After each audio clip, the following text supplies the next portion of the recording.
just wanted on behalf of the Unruh Institute of Politics to welcome you all here and to thank the staff of the Unruh Institute for putting together these incredible programs.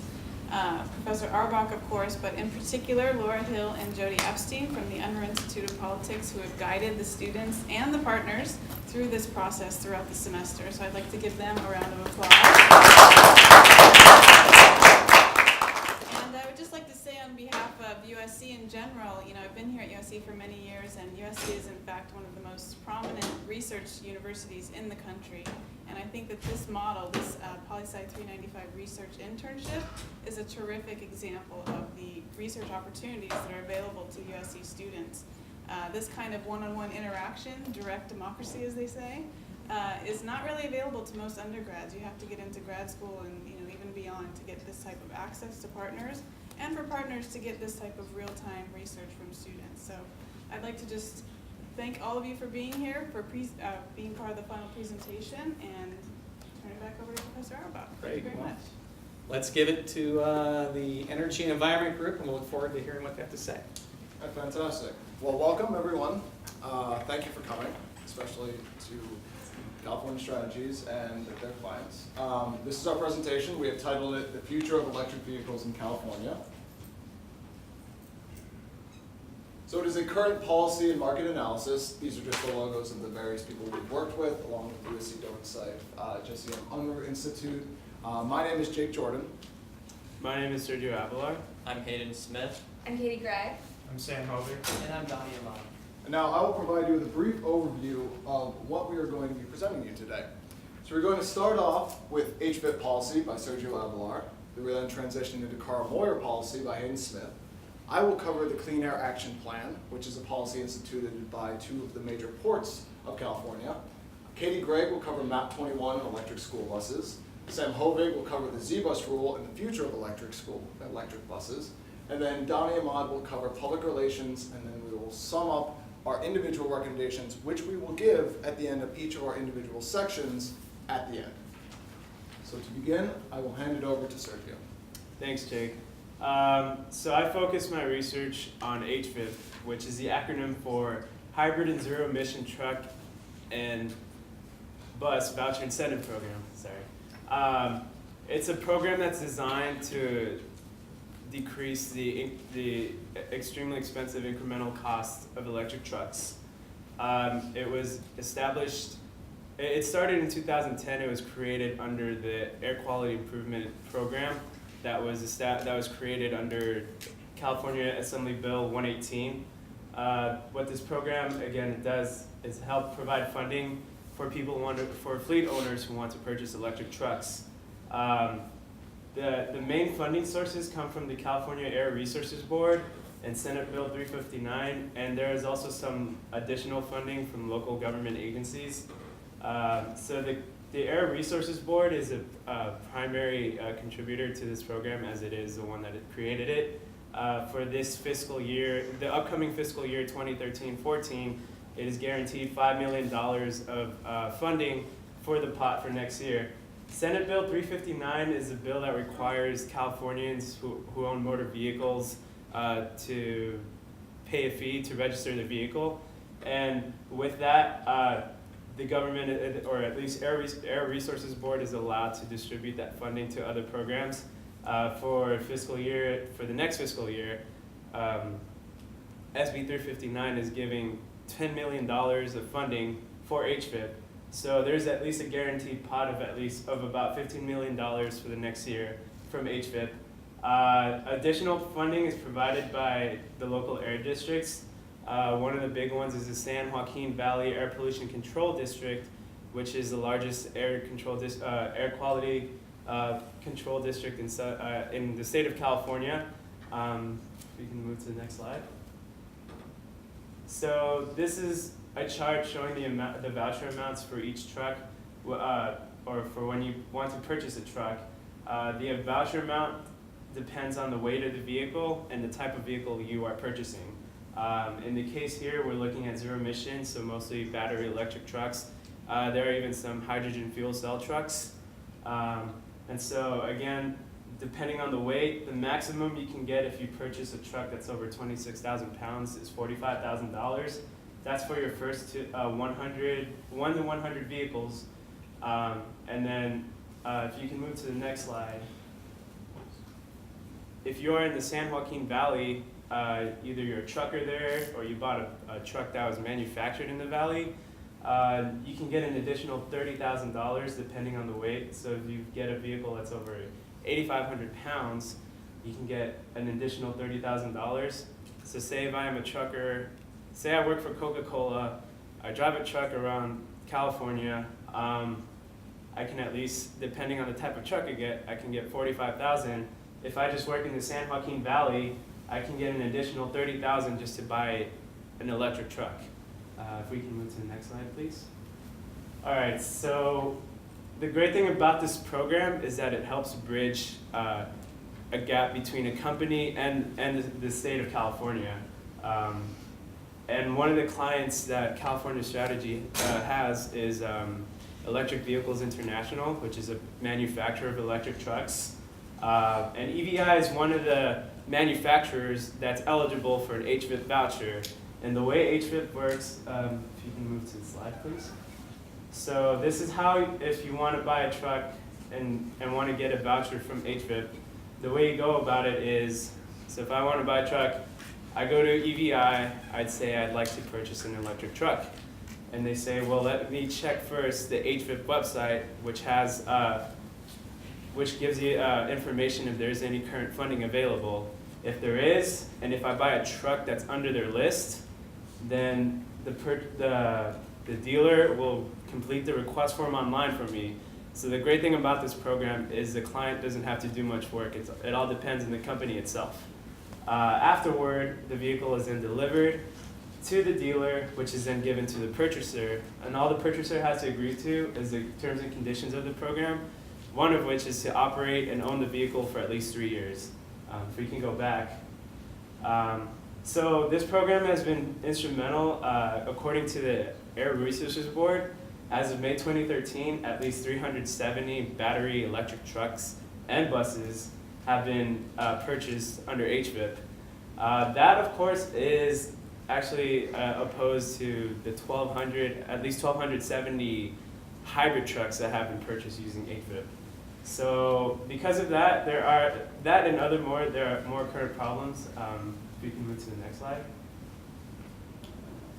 Oh, sorry, actually. So the current problems with the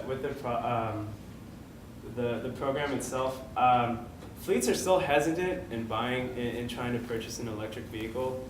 Part of that is because they have limited green funding, and also there's not enough data on the performance of the vehicles, as well as fuel, uncertainties with fuel economy.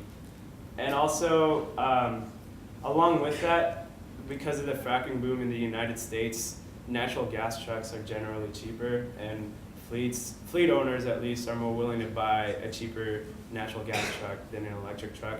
I believe natural gas trucks are about 5 to 6 times less expensive than an electric truck. The other problem too, if I wanted to go buy an electric truck right now and I needed the voucher because I don't have enough money, I actually can't go to HBIT. I actually can't get money from HBIT, at least right now, because the funds have been exhausted. The 2014 list is now wait list is now open, but even then you have to wait for ARB to approve the funding and as well as the contractors to approve the funding. So it would take a few months before I can actually get a voucher from HBIT if I wanted to buy this electric truck. Next slide. So how do we alleviate these problems? The personal recommendations that I make, at least for HBIT as well as for EVI, is for on both sides, the business and the program, to publish the data regarding sales made through HBIT, as well as the performance of the vehicles and fuel economy, to at least help entice more of the businesses to make them more willing to buy trucks. For example, that statistic of the 370 vehicles purchased under HBIP, you have to go through documents of ARB in order to find that. it's not readily available on the HBIT website. If that were more available, people would be more willing to understand that. The other thing too is to increase the voucher amounts for electric trucks. Obviously there's limited funding, and also in our case we want to increase the use of electric trucks. 45,000 seems to be a great amount, but I'm sure we can do better than that. And the thing is, because the HBIT does somewhat of a competition between hybrids and electrics, it's really hard to entice a company to go electric instead of hybrid.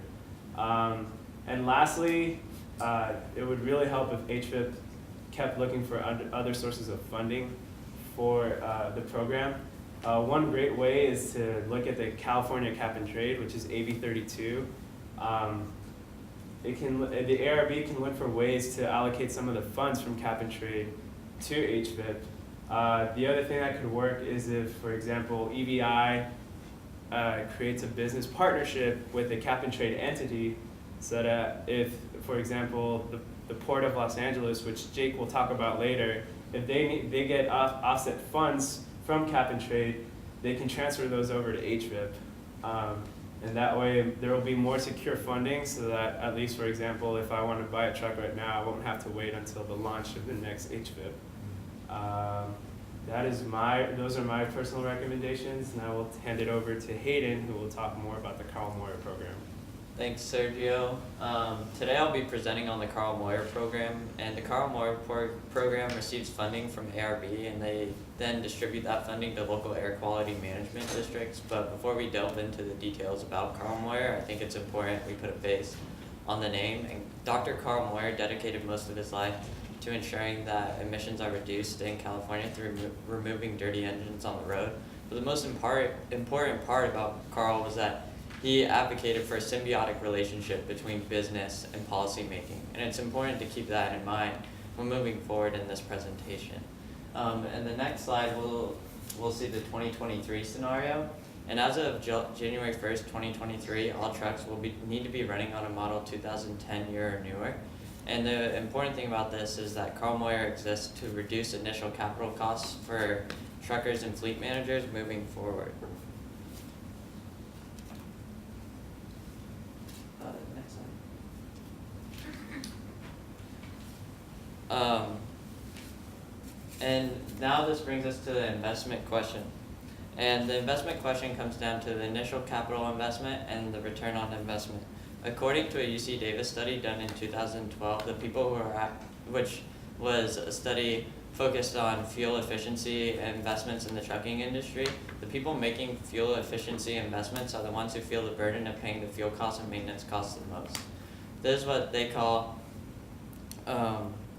the principal agent problem.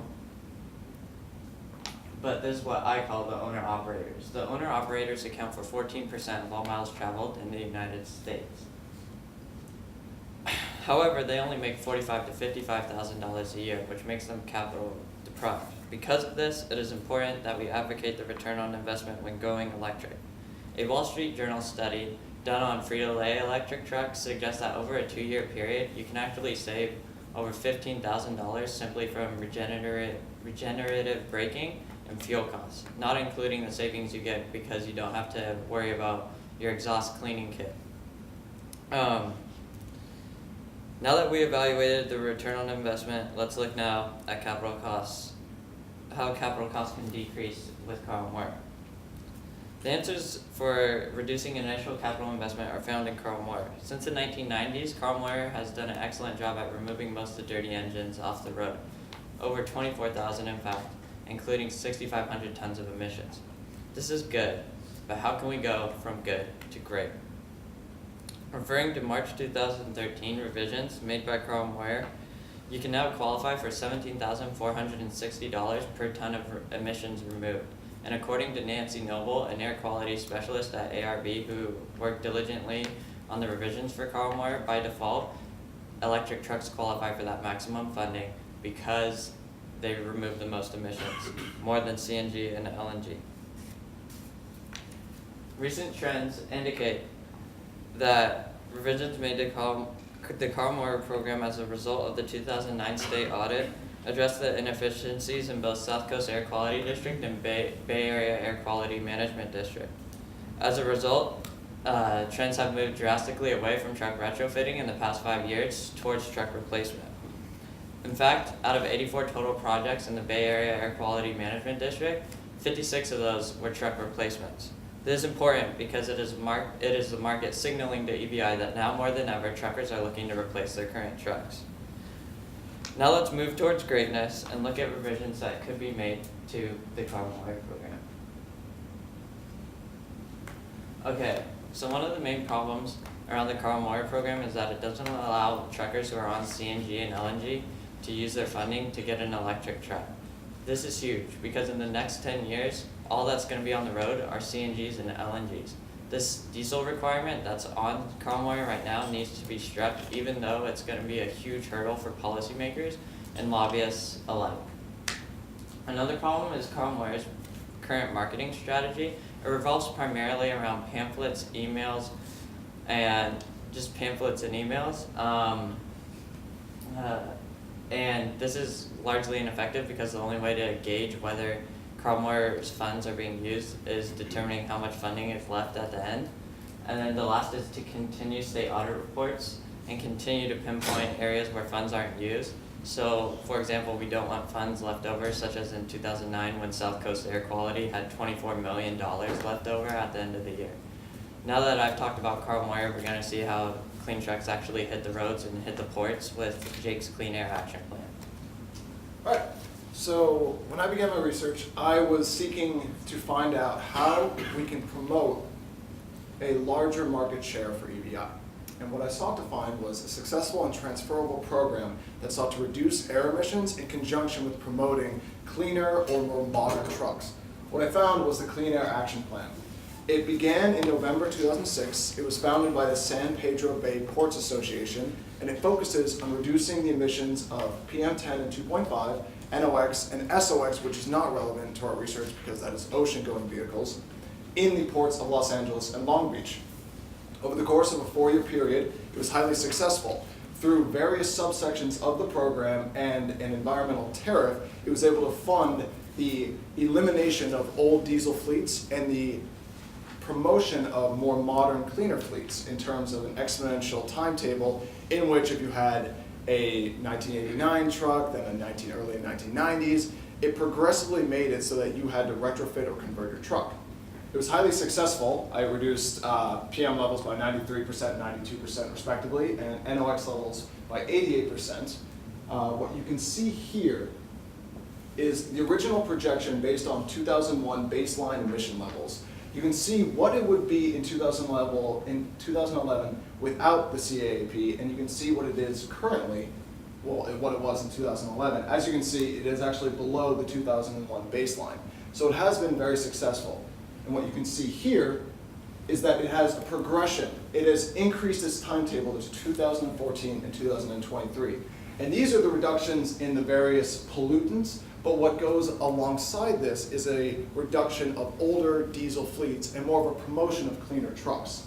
And so what we wanted to understand is how can EBI get in on this? How can it benefit them? So for our client, one of the biggest issues for profitability and stability is the high capital cost of their vehicles. What this program, the Clean Air Action Plan, does is it has a subset known as the Clean Truck Program. This program, over the course of the 4 years in which it was chartered, granted over $50 million for the conversion, retrofit, or outright purchase of electric vehicles, whether heavy duty, medium duty, or light duty. What it does is it provides concessionaires and incentives for licensed motor carriers as well as the individual motor operators to purchase or retrofit with a new powertrain, which is one of the products EBI promotes, or outright purchase of the new truck to leverage long-term costs. What we found in their study was that they partnered with the Boston Consulting Group to figure out what is the best way to go about this. And this is just a part of the report that they submitted, but it basically summarizes what the Clean Truck Program does. Using an environmental cargo fee applied to everything that comes into the ports, they use a subsection of that tariff to then implement a series of concessions and then an overall financing program for the truckers. It basically allows both the individual operator as well as a licensed motor carrier to better subsidize and incentivize their operators into considering the feasibility of electric vehicles. As you can see here, the concessions do assure competition and they do assure driver supply. So one of the things we were thinking about is, so if you want a good source of demand, where could you go for that? And we think that this is the type of place you would go. As you can see here, it's going to be progressive. As it goes further and further along the timetable, more and more older fleets will just be outright banned. And so the consideration for an electric vehicle, an electric powertrain, becomes much more feasible. It becomes potentially the better option. And so that delves into my recommendation.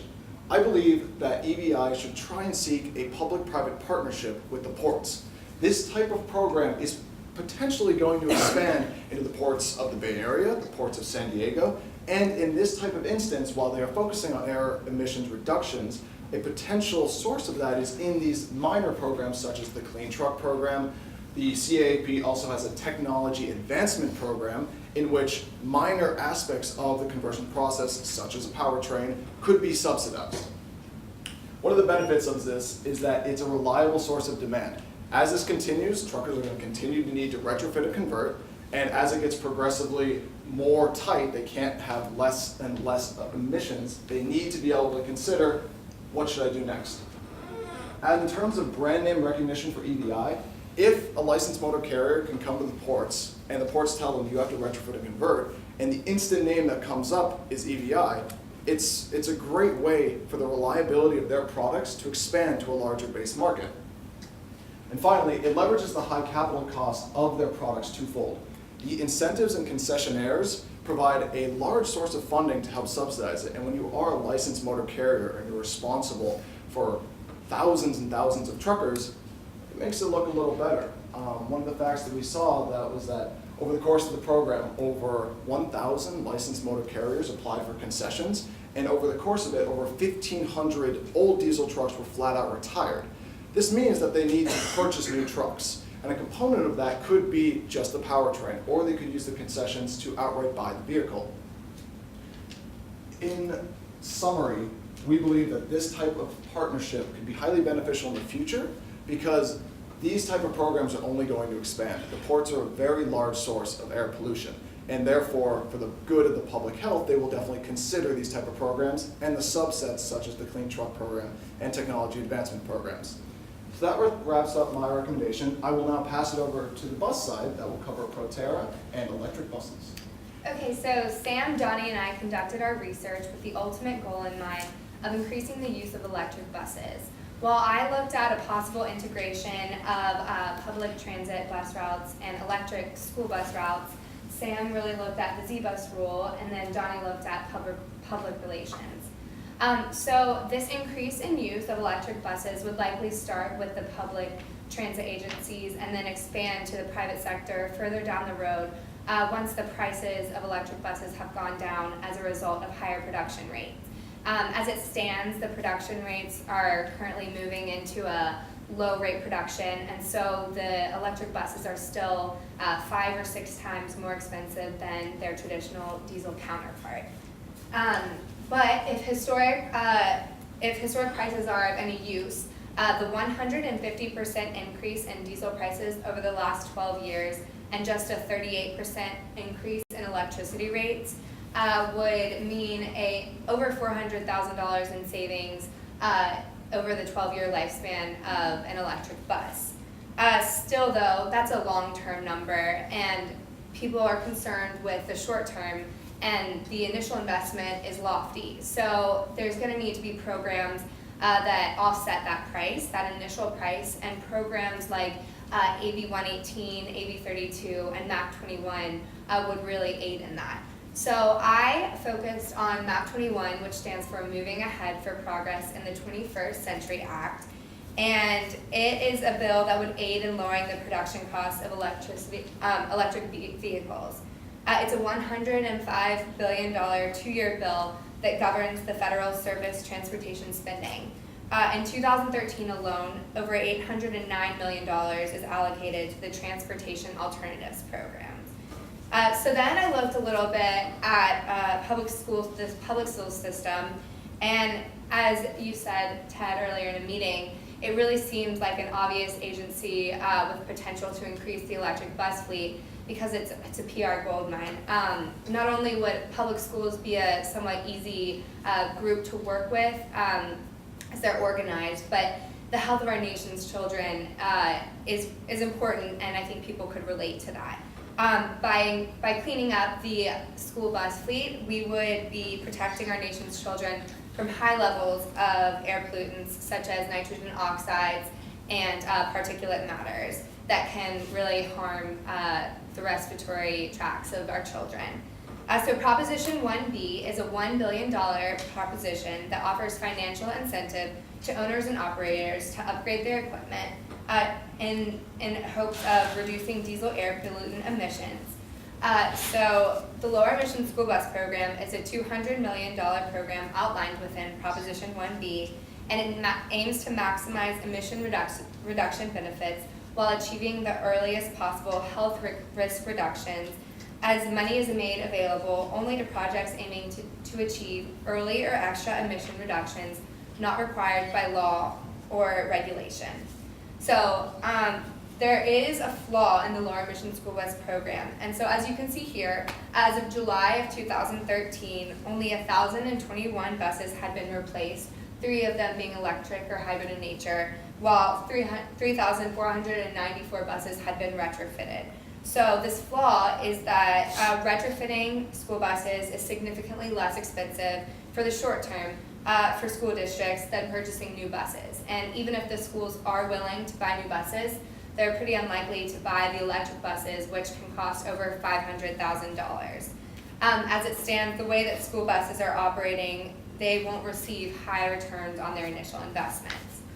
So although the Lower Emission School Bus Program is coming to an end, we can learn from the program's shortcomings. Primarily being that the lofty initial investment of electric buses needs to be balanced by a high return on investment in the long run. So the limited use of school buses, as they only operate 5 days a week for certain hours of the day, inhibits electric school buses fleet adoption. As Proterra outlined on their website, one of their ideal target market says that electric buses will get highest returns on their investment when they operate up to 20 hours a day, they have scheduled stops for 10 minutes or more per hour, they have an average speed of 5 to 20 miles per hour, and a top speed of 65 miles per hour. So although current school buses don't operate within these qualifications, there's potential to fix this problem by integrating school bus routes with transit bus routes. That would thus maximize the use, and so the school districts would receive a much higher return on their initial investment. So the way I see this is you would send your child to school in the morning on the bus, and then once they get to school, the buses would operate around the same area as the school district, you know, taking you to work, to the grocery store, and then it would convert back into a school bus at the end of the day to bring your children home. So then this would actually increase, it would provide more channels of funding, so schools could get funds from programs like the Lower Emission School Bus Program, which is intended just for school districts, but they could also receive funds from money that's supposed to go towards transit agencies, like Moving Ahead for Progress in the 21st Century TAP program. So now I'll hand it over to Sam so he can talk a little bit more about the Z-Bus rule. Thank you, Katie. Like Katie said, I really want to focus my research on programs that would, at the end of the day, increase electric bus use, especially for our Proterra. So one of the first ones I focused on was what is called Zero Emission Bus Regulation, also known as the Z-Bus rule. In short, what that regulation was a program put forth by the California Air Resources Board, or the ARB, to increase electric bus use by transit agencies here in California. Additionally, that it would only affect transit agencies with fleets that were more than 200. One of the key components of this regulation, which is the purchase requirement, and that states that 15% of all new buses bought by transit agencies have to be zero emission. That right now is currently on hold. Right now it's projected that sometime in 2014 it could be implemented, And although that sounds relatively soon, this problem of implementing the purchase requirement goes back all the way to 2005. So although there has been some really positive feedback about electric bus use by transit agencies and in field tests, actually right here in Pomona, California with Foothill Transit, there hasn't been enough of research done and data gathered to actually implement it yet, according to ARB. So right here is just a picture that kind of gives some of the components of Proterra to kind of give you a way to visualize it. One interesting fact I really want to point out is a fast fill alignment scoop, and this is really unique to Proterra's buses, which allows it to have an overhead charge. And that really makes it an ideal pick for transit agencies because of the routes and the frequent stops. They can install these overhead chargers there at each pickup point, give a little bit of a charge and allow them to operate throughout the day. So some of the issues relating to increased electric bus use is the lack of public and private acceptance of electric buses. In a conversation I had with Leslie Stern, who is one of the people in charge of Z-bus regulation at ARB, she mentioned that in the early to mid 1990s that transit agencies were mandated to, well, some transit agencies were mandated to transition from diesel to CNG. She mentioned that during this process there was maintenance breakdowns and route disruption, and this kind of left a bad taste in the mouth of some transit agencies. So it's made them hesitant to try out this new technology. Also, as Katie mentioned, is the high cost of electric buses. As she said, it's 5 to 6 times more expensive. And the availability of future funding, especially here in California. As some of you might know, a lot of the state's revenue is collected through sales tax or property tax. So when there's a recession like in 2008, large budget cuts can happen, and discretionary spending, which some of these programs fall into, can be affected. And that kind of addresses, will the money be there when it's needed? And that's what kind of stalls the decision making of some transit agencies to go ahead with it, because if they're willing to put up some money, will the rest of it be supplemented? Will it be there? And as Sergio pointed out, it's an increase in natural gas production. With the huge boom in natural gas here in the United States, it's really decreased the price of it and making it less of an incentive for transit agencies to pursue electric buses as an alternative when they can buy natural gas run buses for a cheaper price. And this graph kind of demonstrates just up to 2010, it's only increased since then, just the proved reserves of natural gas here in the United States. This graph right here at first could kind of be a little disappointing, but I want to show it because I really think it can demonstrate the potential growth for Proterra. I mean, look, just the projections of going forward in the future, I really think they can take that and say, well, there is room to grow. There's not a ceiling on the market yet by any means whatsoever.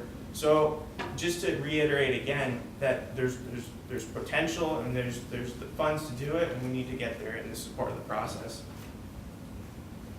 So what does the future of electric buses hold as of now? And one of the themes I came across throughout my research was the establishment of what they call centers for excellence. And in short, what a center of excellence is a large consolidated area where it gives a transit agency the ability to purchase a large number of electric buses compared to maybe 5 or 6 if they were just going to do a field test. And when they order those large number of electric buses, it also lowers the cost of the electric bus per order, making it cheaper and more affordable for them. And it also gives better, more realistic data about how the electric buses will operate while they're required to meet all the transit agencies' required criteria. And also using federal dollars like Katie talked about is not only just focusing on gaining state funds, but also the federal, like through Moving Ahead for the Progress Act in the 21st century. If you can combine, you can really bring down that, because there is that high cost of it. By combining state and federal funds, it can really almost break even for the transit agencies. And as Sergio also talked about, again, a lot of reiteration throughout these, because all these programs have a lot of various functions, is distribution of AB 32 cap and trade funds. And this graph right here in the bottom kind of illustrates that even on the low end projections throughout 2020, there's still hundreds of millions, if not billions of dollars. And legislatively, some of those funds from AB 32 have to help fund alternative fuel programs, exactly like the one we're talking about here for electric buses. And then some of my recommendations for electric buses, again, to reiterate, is that the purchase requirement needs to go into effect as soon as possible. With that purchase requirement, that'll open up a huge market for Proterra here in California, and also give them the ability to gain credibility as a alternative choice for transit agencies. And also providing bus manufacturers and transit agencies with all the information regarding the availability of funds. If they know, they have more of an incentive to go out and get it, and also gives the manufacturers more incentive to present their buses to the transit agencies. And then one of the other recommendations, which Donny will also speak about, is the construct and implement PR that reassures the public-private worries of EV technological capability. There's always this issue of route and range when you're talking about electric buses. With Proterras and their ability to recharge on the go with overhead charge, that's really a step in the right direction. And if we can encourage that, promote it, then I think there's a great future for Proterra here with transit agencies in California. Now I'm going to pass it off to Donny, who's going to talk about the PR and also marketing strategies that can be utilized by Proterra and EVI in relation to electric vehicles. All right, thank you, Sam. Being part of the bus group, most of my recommendations relate to buses, specifically a public fleet, like Hayden mentioned, would be ideal to start with. But many of these will also still apply to trucks with minor tweaking. So I'm going to be speaking as a hypothetical third-party PR firm, speaking on behalf of EVI and Proterra. Sorry. And obviously my important end goal is to make sure that EVI and Proterra are the go-to brands when it comes to talking to a fleet. But before we can do that, we have to convince the fleet that they have their own PR stake in investing in electric buses. So considering that, I'd like to highlight the 4 P's of marketing: product, price, place, and promotion. The product, the benefits are well known. There's the environmental benefit and the eventual financial benefit. But the price is hard to swallow. At the end of the day, like Katie mentioned, 5 times as much is going to be difficult. So what we need to highlight first is that the green marketing, quote unquote, potential is really important to consider. And as far as place and promotion goes, I think it really helps that buses and trucks are large vehicles that go on public streets, so they're very visible, and there's enormous potential to get not only the brand names out of EVI and Proterra, but also to solidify the brands, such as UPS on the side of their trucks as zero-emission vehicles behind the EVIs. So that is just one example of how the place of promotion is very important. So $209 billion have been spent on alternative products that have environmental or health benefits, according to the National Marketing Institute. Some may say that it's not obvious that consumers are interested in electrical vehicles, considering that there are options right now, they're not being taken right away. So I'd like to point at the scholar Everett Rogers' Diffusion of Innovation. There are 5 elements, and there's 2 elements that cannot be met with consumer vehicles, and I'd say that's trialability and observability. So there aren't many other individuals driving electric cars, and not only that, it's hard to try an electrical vehicle and understand it. And there are more P's of marketing than social marketing. One is called partnership, and if you don't feel that you will have a significant impact on the environment by driving an electrical vehicle, you might stop yourself before you even consider purchasing it. If a public bus fleet runs on it, all you have to do is just use the bus.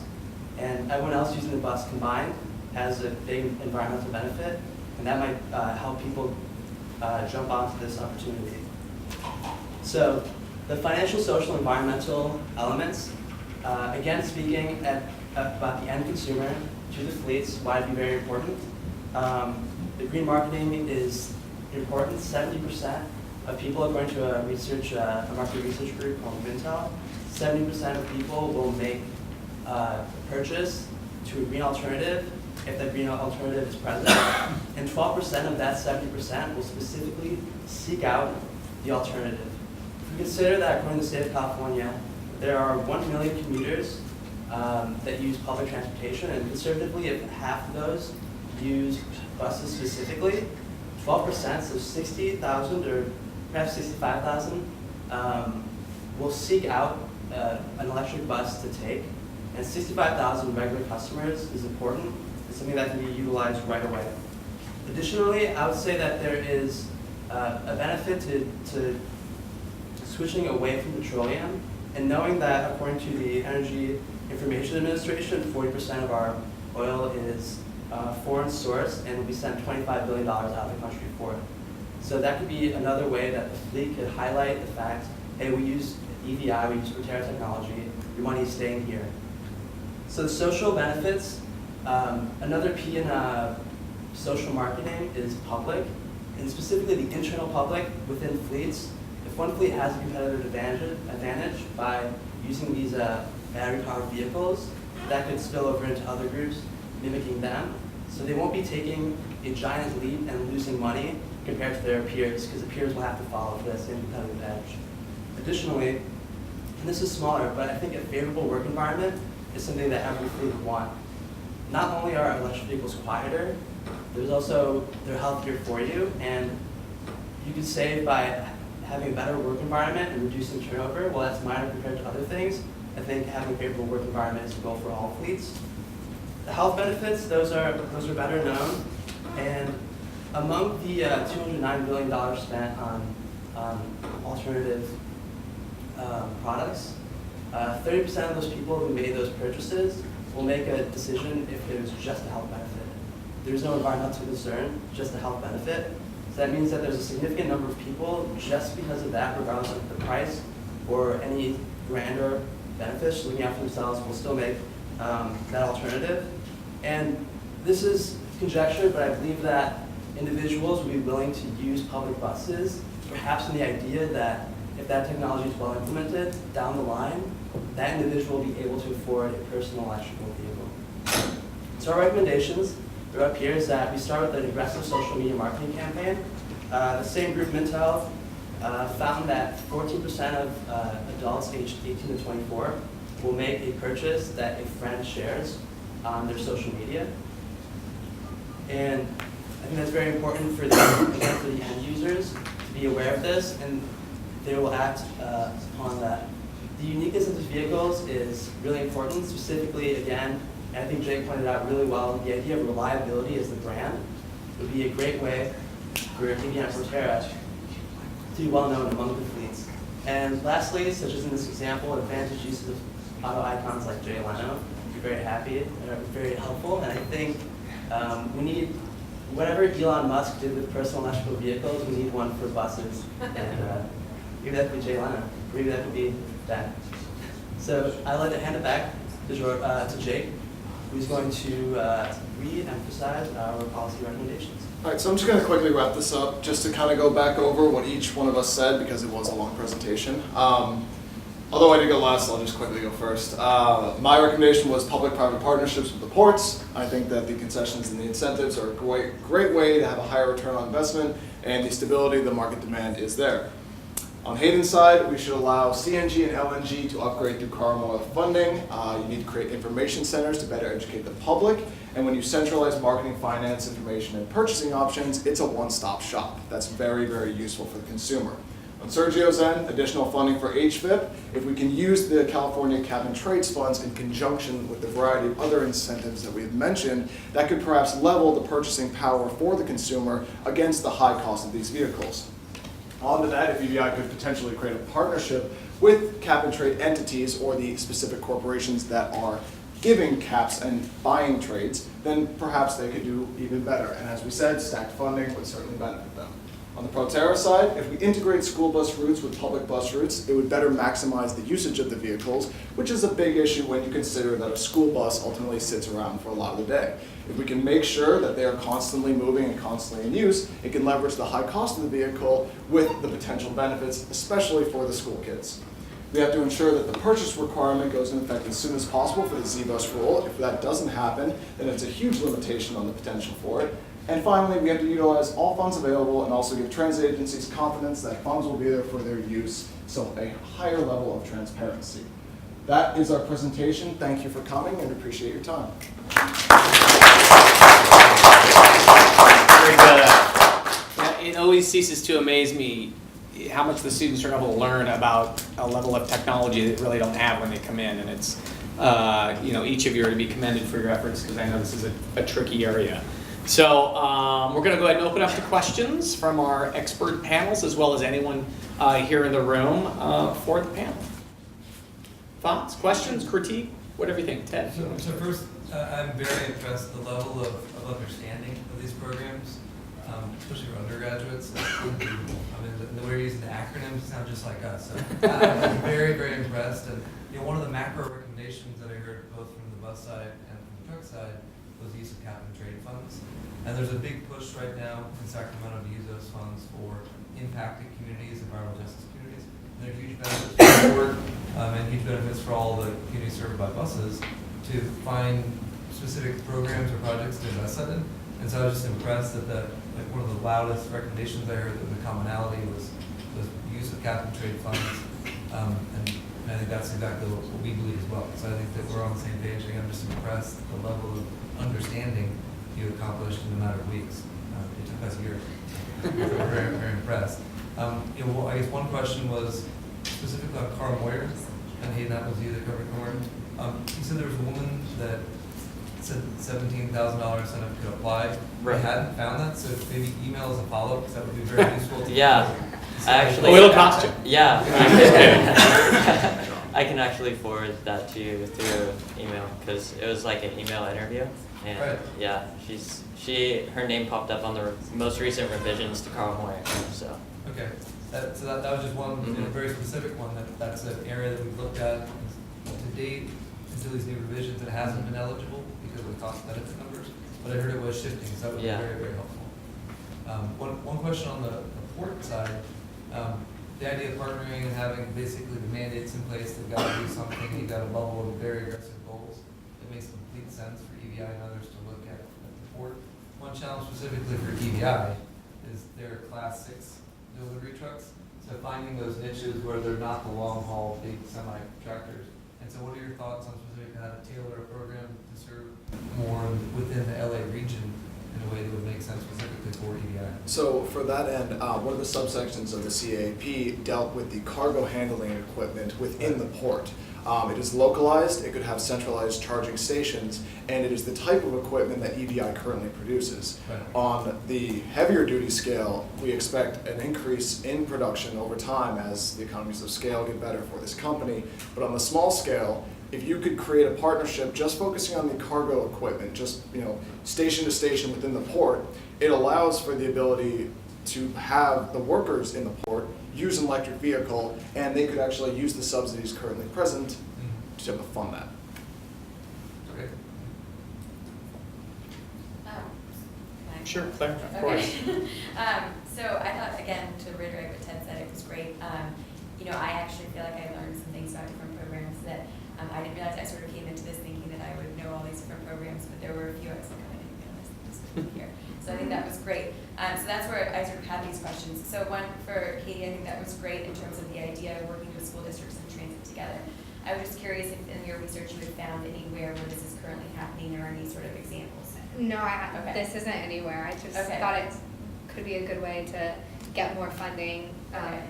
for the programs. Yeah. Okay. And then following up on that, for the MAP 21, do you know how that funding is allocated through the TAP program? Like, is it transit agencies that apply for that funding? Yes, they apply to the local air districts. So, okay. Okay, great. And then, Jake, I was just curious, I know that you specifically researched in LA and Long Beach for the ports. Do you know if there are any other clean air action plans that are somewhat similar in the other ports? So there are similar programs across the country, but none have achieved the level of funding because the tariff that LA and Long Beach instituted was like significantly higher, a few cents, but because of the volume that it affects, that level is a huge discrepancy when you consider how much money it is. The Bay ports, Oakland, San Francisco, San Mateo, they all have programs similar to this, but they have not been ramped up to this level yet because this was basically the trial run. This was the first time that this had been attempted, and once 2010 rolled around at the end of the first 4 years, they reevaluated the program and then they started to expand it. They started to send the reports to various other, send the report to various other ports. And through that, other ports were like, oh, So this is starting to work, and then there's a graph that I could send you guys. It's the reduction of the air pollution in the surrounding area over the course of the 10-year period that they've been working on it so far. And that's what they're using to help convince other ports this is a good idea for your public health, and it's really good for your brand recognition. Yeah, I think that's great. I mean, I know the Port of Oakland right now, I mean, just that general area is trying to really reduce emissions in that area. So they do some things. Dan. I have a question, and Donny addressed this in most detail, but all of you guys touched on it in one way or another. You all talked in one context or another about political and public awareness and understanding and opinion shaping. Now, I know that none of the 6 of you came into this semester with the kind of deep and detailed understanding of these topics the way our California strategy experts did, which means you have a lot in common with the California State Legislature and the people. So the question I have for anybody who wants to take it on, either for a political or a public audience, what surprised you most about what you've learned during your research, and how could you pass on that knowledge to a public or a political audience? I'll even just ask the first part of it. What surprised you most? What in your research came to you, what came through in your research that made you say, wow, I didn't think of that, wow, I didn't know that, wow, I would have assumed just the opposite? Sure, I got one. We can go down the Yeah, hall. sure. So what I found is that the average trucking operator or licensed motor carrier really didn't have any idea of the breadth of incentives that they could access. You know, they might have had an idea about, oh, I can get some Carl Moyer funding, but if I mentioned something like the Clean Truck Program, they'd give me a blank stare, or on the phone there would be an awkward pause. There wasn't any knowledge about it because there hasn't been any spreading. There's been no marketing of these things because it's been mostly in-house. That really took me aback. So for an industry that's been fairly resistant to the AB 32 implementation, an education program could Go a long way. Yeah. Great. Sergio, any surprises? Well, not surprises, but I guess somewhat of a surprise. There's really no federal legislation behind this yet. The only thing I found was the Alternative Technology Vehicle Manufacturer Loan Program under the Department of Energy. That's only for automakers, though. There's no requirement for electric trucks. I think the federal government should realize the importance, especially of electric trucks or buses, because they're heavily used by the public, at least on the bus side. And then electric trucks are responsible for goods movement across the country. So there should really be a push for that. I guess another thing, when we researched one of the clients, for example, EVI, at least when you go looking at companies and their products, there's a YouTube video explaining more of the product and how it works. There's really none of that from some of the clients we looked at. The only one I found was that Jay Leno video on the Proterra bus. I think that would be really important, for example, the companies itself to sell themselves that way, because especially for us to understand more, at least for me, I'd like to understand more how the truck works. I want to see it in action, and there's really none of that demonstration yet, so I think it could really help. Great. I would say the thing that surprised me most came when I was studying the Carl Moyer reports that each air quality district issues, and just seeing the amounts of funding they were giving out for truck replacements, specifically in the last 3 years, compared to 5 years ago when everything was being retrofitted. And it seemed like because people were applying for truck replacements, they were actually giving them almost the maximum funding, which is $45,000. And it was actually pretty hard for me to find those nuanced examples where it was they would only get $15,000 or $20,000. Most of them trended upwards of $40,000. Well, this is pretty basic, but going into this, I knew it was going to be a difficult issue to understand, but it really was everything I could do to try to understand, MAP 21 and Proposition 1D, which are just two policies in the area. So it really, it made me think about how companies that use trucks and buses, I understand then how they might not know about a lot of these programs because they're just so difficult to understand all of the intricacies. I was really taken back by just how expensive the electric buses are and just kind of dealing with that whole issue right off the bat, and kind of what Sergio was commenting on about, if I was with Proterra, I'd be taking a bus out, I'd be hitting a high school every single day. I'd be going to every science fair that was there. I'd be going to Discovery Museum up in Northern California. I'd be getting on the news as much as possible. I would have Jay Leno like they did, but even just more and more people need to know about it. It's a cool technology. It's the technology of the future, and it's gonna be happening. So, kind of just really getting aggressive about the PR aspect of it, and that's kind of why I was surprised by it, was the lack of almost. I'd say I have two things. One, just really similar to what Sam said.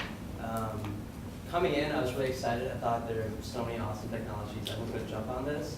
And one of the first things we all learned is that transit agencies and fleet operators are so cash strapped that I suddenly lost all hope that anyone would ever buy an electric bus or a truck. And as we heard, people do take up these, use these programs to purchase these. So that's surprising for me that it still works, because I went from one extreme to the other. And then secondly, an early lead I was following that didn't end up becoming part of the presentation was just looking at fostering the technology. And I always figured that, so you have a lithium-ion battery, that's technology. But no, there's dozens and dozens of companies around the world still tweaking every aspect of it. Like, can you incorporate supercapacitors?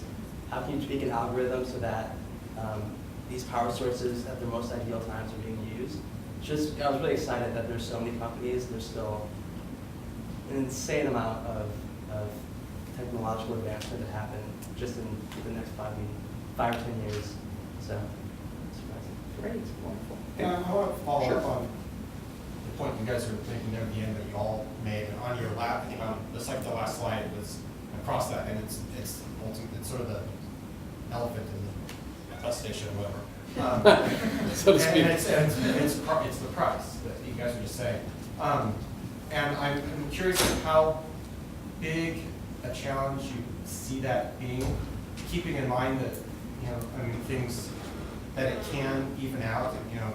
5 years ago I think it's 5 or 10 years ago, to map your genomes, it cost $1 million, and now you can do it for $99. So things do change rapidly, but this feels like it's not moving very rapidly, and I'm wondering if you saw anything that suggested that it will come down, or that natural gas will go through the roof, or something will balance it out. I mean, Foothill Transit recently ordered their largest order of buses. So even though it's still high, them buying them in that amount did bring it down a little bit, and they're setting the example, they're setting a precedent. And I go back to that purchase requirement. If that goes into effect and transit agencies are required to buy those, then it's all going to be cumulative, and that price will come down. I don't know if you have any. Yeah, go ahead, Jay. Yeah, so two things. One, the presence of supercharging stations, the technology for the charging is becoming much more efficient. The timetable for a complete charge is going, in our opinion, is going to continue to reduce as the technology continues to progress. And on top of that, the cost and size of lithium-ion batteries, the standard for electric vehicles, is going to continue to decrease in terms of how much energy you can fit onto a single cell. As the technology progresses over time, the efficiency of these batteries is going to increase, which in turn helps the charging time, which in turn would help bring the cost down. Well, I don't have any specific data for this, but just thinking about how the return is so far away, but that return is getting shorter and shorter as it goes along. And thinking specifically about solar panels, that the return on investment used to be 20 plus years, and it's slowly lowering. So I think that, I haven't done any research on it, but I think that could eventually become more usable. As long as someone gets the ball rolling now, then eventually it could expand. Great. You guys did a fantastic job, so if we can have a hand for the panel again. Again, we'd like to thank our California Strategies partners. We know it's quite an effort to get here, and you've really been engaging with this group, so thank you all again. Thank you. Great. Thank you. Perfect. We'll take another 5-minute intermission, and then we'll head off to our final panel.